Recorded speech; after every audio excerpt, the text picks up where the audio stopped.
When we want to make a change in our lives, often we'd like to see that change happen right away, even overnight. But my guest today is the author Doug Brown, and he's here to talk about the process of allowing it to simmer so that change can be sustainable. Doug, thanks for being here. Well, thanks for having me. So you've written 2 books, and both of them are about letting it simmer. What does it mean to you to let it simmer? Simmering, as you know, is a form of cooking where you cook over low heat for a long time. And I'm a very impatient person, so I had to learn this the hard way. But if you're going to make a substantial change in anything, you can't drive it too fast. Just like cooking, if you put it on a very high heat, most food will actually burn rather than cooking to the point where you can eat it. And so in an organization, too, you have to take things at a pace that the organization can absorb, and without taking things so slowly that really nothing happens. And a lot of your guests may be thinking, well, I'm not really in an organization. I'm not trying to change my organization. The reality is, if you're going to make any significant change in your world, whether it's the school board, whether it's in your neighborhood, even probably not so much your family, but anything outside the family, you're working with an organization. That's how things get done. You yourself standing on a street corner, not much happens. You can talk a lot, but not much happens. And even the Messiah had 12 people do the logistics for him.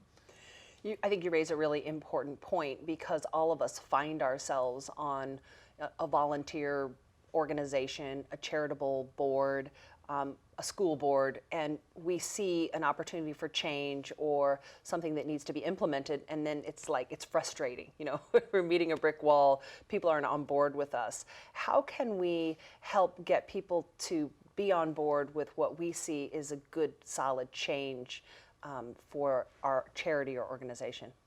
What I've learned over time, and what the books are about really, is you yourself have an idea of what goal it is you're trying to reach.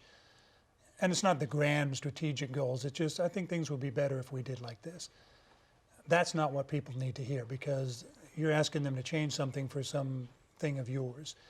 What you have to do is figure out what things can you get people to do cooperatively with you, cooperatively between themselves, that move you in the direction you want to go, but it's something they want to do anyway. I had similar experience to yours.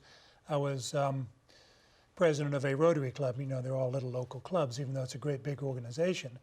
And a lot of those folks have been doing what they do for many years, and they do good works. But sometimes the good work has sort of passed its need. And I came in and I saw, well, gosh, this thing you're doing, nobody really wants that anymore. You're very little audience, just you guys are doing it.